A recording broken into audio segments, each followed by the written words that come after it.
Hey everyone, Sam here, welcome to my channel. So for those of you that have been following me for a while will know that I love painting seascapes. So in this video I present to you a seascape painting that's more of a coastal scene, and it's based on a beach that I absolutely love that's located on the central coast in Australia. And I'll show you how I created the composition, the colour and brushes I used, then the blocking in stage, and then adding detail where I'll also show you how I mix some of the colours, and then adding the final details that makes the painting come alive and brings it all together. I hope you enjoyed this video, and if you do, please consider subscribing by hitting that subscribe button below and liking this video.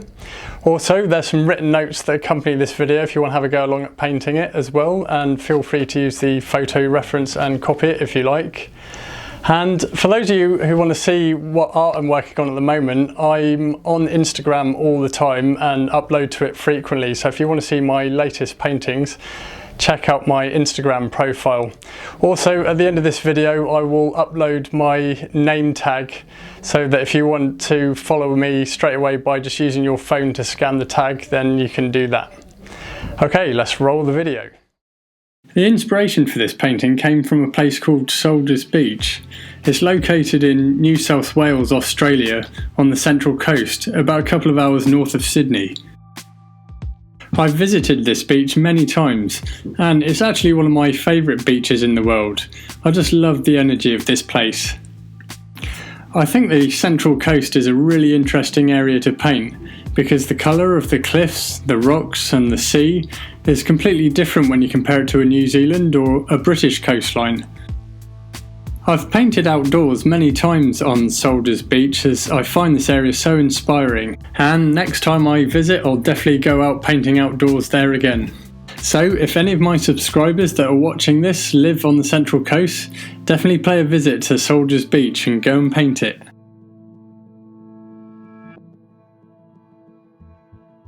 One thing that always catches my eye whenever I go to Soldiers Beach is the headland of Norah Head, which features the Norah Head lighthouse. So for a while I've been thinking I really want to do a painting of this.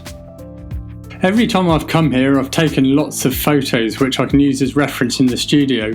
I also did some plein air paintings as well, which are brilliant for using as studies. Before I started the actual studio painting, I sat down with my sketchbook and sketched out some compositions. Now, I'd always recommend getting in the habit of doing some pencil sketches before you start a painting. They don't have to be perfect, but they will help to reduce the risk of running into errors later on in your painting, which can be very frustrating. Also, I find the design stage and doing pencil sketches pretty good fun, and it really helps me to immerse myself in the subject of what I'm about to paint. So I'll just quickly talk about the composition for this painting. I've gone for an O, or a circular composition. This is where there's a dominant space or opening in the painting that forms a basic O or circular shape. So here I've made the Norah Head lighthouse one of the main areas of interest within the painting, and then the eye is led towards the rocks on the right, and then to the rocks on the left, and then back towards the Norah Head lighthouse. The circular composition helps to keep your eye on the canvas. I've also painted a high horizon. Remember, never have your horizon line in the middle of the canvas, as it will upset the harmony of the composition.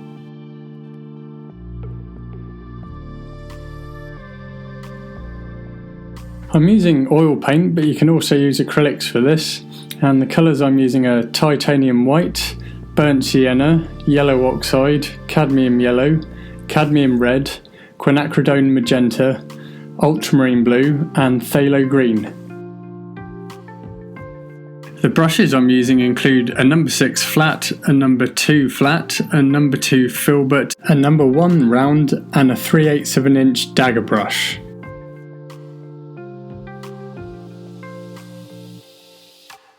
I prepared the canvas with a layer of burnt sienna, which helps to warm up the painting, and then using my number 1 round brush I sketch out the composition with burnt sienna mixed with liquid, and I'm going to be using liquid throughout the painting as it improves the flow of the paint, but it also dries it quickly, so usually it's dry within about 24 hours. Those grid lines there help me place focal points within the painting and just helps me sketch it out and get the proportions right in general. It's kinda similar to the rule of thirds.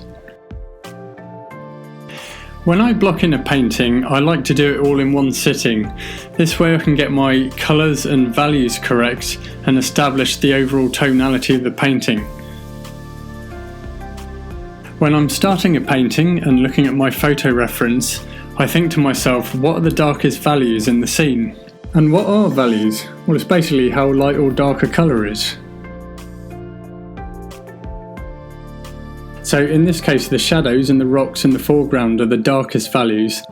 The second darkest values are in the cliffs in the headland. It can be tricky to determine the range of values in the scene you're painting, so one trick you can do is to take a photo and switch it to black and white. You can then clearly see where your lights and darks are in the photo. So, with this in mind, I start by painting the shadows and the cliff faces in Norah Head. The shadows in the cliff faces are pretty much the second darkest values in the painting, and I've mixed this with a combination of ultramarine blue, a bit of burnt sienna, a tiny bit of quinacridone magenta and titanium white. Now, because the headland is obviously further away than the rocks in the foreground, the shadows are actually going to be tonally lighter in value, so we must take this into account when we're painting this, otherwise that headland won't recede into the distance and the illusion of perspective will be lost. Next, I block in the shadows in the rocks in the foreground. I'm using the same colours as I did in Norah Head, so that's ultramarine blue, burnt sienna, quinacridone magenta, but no titanium white. This is my darkest value in the painting. Whenever I'm blocking in a painting, I always like to use large brushes, so in this case I'm using number 6 flat brushes, and in general I just like using them anyway. I use large brushes just to get that more painterly effect, and so I can cover ground more quickly. Once the blocking in stage is complete and the painting's dried, I can start using smaller brushes when I add detail. Now that I have my darks established, I turn my attention to the sky. In general, the sky has the lightest values in a landscape painting, and I start by painting the clouds using a number 6 flat brush. I'm using the same colours I used in the rock shadows, but adding a lot more titanium white. You may have noticed I'm using similar colours here. Well, this helps to keep the painting more harmonious as there's common elements throughout. It means the painting will read better to the viewer. I've actually been finding that limiting my palette and using less colours has actually helped to improve my colour mixing. By doing so, you're actually forced to use all the colours throughout the painting, which means it will be more harmonious. I think if you have too many colours on your palette, it can start to get confusing. I established the cloud highlights with titanium white mixed with a bit of burnt sienna, and then I allow it to mix in with the shadow areas. I know that I'm going to come back to the clouds later on in the painting anyway. And then I paint the sky with a mixture of titanium white, ultramarine blue and a little bit of phthalo green. Next, I use my sky highlight mix to form the white water in the breaking waves in the sea. I paint the main body of the sea with a mixture of ultramarine blue, a bit of phthalo green and a little bit of yellow oxide, and then I use these same colours in the main breaking wave, but adding a bit more phthalo green and a bit more yellow oxide to give it that turquoise green colour. I add darker shadows to the water by mixing more ultramarine blue to darken the value, and I can also add a little bit of burnt sienna if I need to desaturate the colour. Next, I paint these small waves in the foreshore. This water is a bit more translucent, so it's actually revealing the sand underneath. So I take my existing green sea mix and add more titanium white and also add some burnt sienna to it to make it look a little bit more greeny brown. I start painting the foliage in the headland. There's lots of gum trees growing here, and the green of the leaves isn't that bright. So, in order to stop it from coming too far forward in the painting, I need to desaturate my green. I mix a combination of ultramarine blue with yellow oxide, and I use yellow oxide because it's chromatically not that intense. I also add a little bit of cadmium yellow just to brighten up that green a little. But with just these colours it's going to look too green. So how can we desaturate our greens and make it look more natural? We can do this by adding a colour that contains red, its colour opposite on the colour wheel. So this could include quinacridone magenta, cadmium red or burnt sienna, or even all three if you want to vary the texture. These colours also help to balance out the green as well and make them look more natural. If my green mixture is too dark, I can lighten the value by adding titanium white to my green mix and just adjusting the mixture in general. Next I paint the sand, and I use a combination of burnt sienna, yellow oxide, quinacridone magenta, ultramarine blue and a lot of titanium white. I need to keep in mind that the sand is quite light in value, and I need to keep it lighter than the rocks so that the rocks stand out more. The smoother water in the foreground and the ripples in the waves are reflecting the sky, so I mix a combination of ultramarine blue, quinacridone magenta and titanium white. I complete the blocking in stage by adding the highlights to the rocks, which is a combination of yellow oxide, burnt sienna, titanium white, but also a little bit of cadmium yellow and a bit of cadmium red. In my opinion, the blocking in stage of the painting is one of the most important parts, because here you can see if your colours and values are going to work in general. But it's not the end of the world if you have to make some tonal adjustments later on in the painting. It quite often happens that you'll need to make changes along the way. It's always a good idea to leave your colours and values a little darker at this stage of the painting, because then you'll have plenty of room to add lighter values later on. This will ultimately help to build up the three-dimensional form of the painting.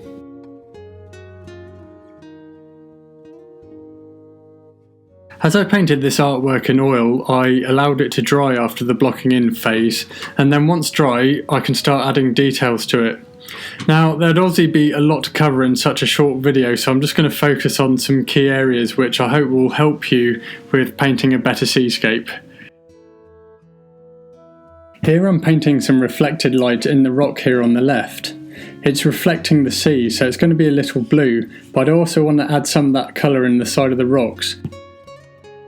I'm using my original shadow mixture for the rocks, but then I'm also introducing a little yellow oxide and cadmium red just to vary the texture of the rock. I reinforce the cracks in the rock with a number 2 filbert brush. At this stage of the painting I'm now focusing on the waves, white water and foam. Now given that the full sun is shining straight onto the waves, it can be more difficult to make them look realistic. I mean, it's definitely easier to paint them if the light's coming from the side or behind the waves, but that's still not a problem. So what I do in this situation is I make my white mixture a little bit darker by adding some ultramarine blue, quinacridone magenta and burnt sienna, so it's not quite white. Then at the end of the painting we can add our highlights, but only in a few places. This will help to emphasise the form of the water. I paint these shadows in the foam and the water with a combination of ultramarine blue, a bit of quinacridone magenta and titanium white. I start refining the form of the breaking wave by adding ripples. The ripples add depth and interest to the wave. But what are these? They're little troughs within the water that are reflecting the sky. So with a number 2 filbert brush and a combination of ultramarine blue mixed with titanium white, I make some sweeping lines to give the illusion of ripples. I can use those same sky colours to paint the reflections in the smoother water nearest to the sand. I can further emphasise the smoothness of the water in the foreground nearest the beach and the breaking wave by painting some reflections of the white water and foam itself. And this is just vertical downwards brush strokes made with my white water mix. And apologies there for my smoothie that ended up in shot. Sorry about that. Using a number 2 filbert brush, I paint the suggestion of waves in the main body of the sea there in the distance. I'm using a combination of ultramarine blue, a little bit of phthalo green, a little bit of yellow oxide and titanium white. Then following that, I paint the Norah Head lighthouse on the headland. This is the stage of the painting where it's starting to near completion, and I spend quite a bit of time just refining the forms and tidying up areas in the painting. Using a 3/8 of an inch dagger brush, I start painting some finer detail in the rocks in the foreground that are on the right side of the painting. I'm generally using burnt sienna, yellow oxide and titanium white to mix the rock highlight, but I'm also increasing the saturation slightly by adding a little cadmium yellow and cadmium red. If I find my mixture is starting to look too orange, I can knock it back with its colour opposite, blue. Blue being the opposite to orange on the colour wheel. Now, one thing that was starting to annoy me about the breaking wave was the way I painted that lip. It was right in the same line as the lighthouse and it was forming a distracting vector. So I decided it had to be changed. I waited for my painting to dry and then I just painted over it and then reformed that wave.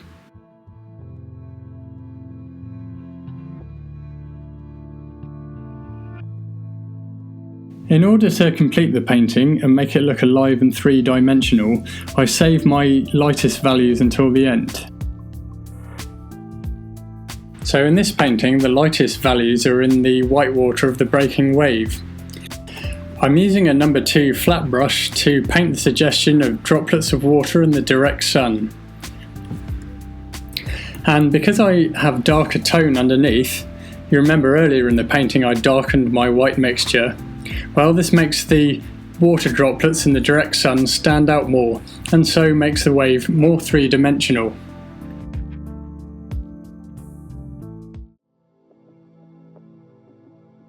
I finish up the painting by adding some lighter tone to the sand, and then making some overall refinements to the breaking waves in the foreshore.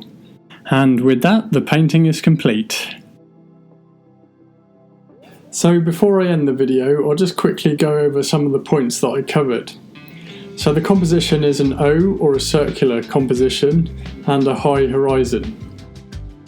I started this painting by establishing my darkest values first, so that I could gauge the rest of the tonality of the painting afterwards.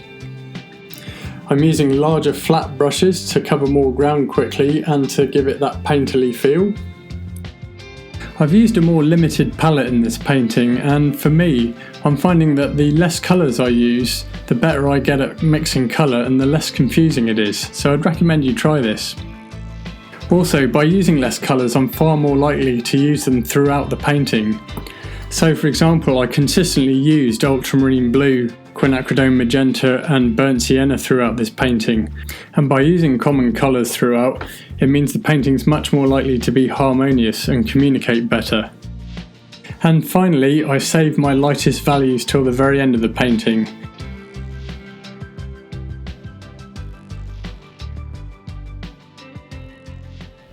Thanks for watching. I hope you enjoyed this video, and if you'd like to see more videos like this one, hit that subscribe button and click the notification icon as well so you can be notified of new videos. As I said before, don't forget the link to the written notes that accompany this video if you want to have a go at painting it, and also you can follow me on social media including Facebook, Instagram, Steemit and Minds. And for those of you who've got your mobile phones ready, I'm about to upload my name tag, so if you want to scan that with your phone you can follow me on Instagram straight away. Until then, I'll see you in the next video.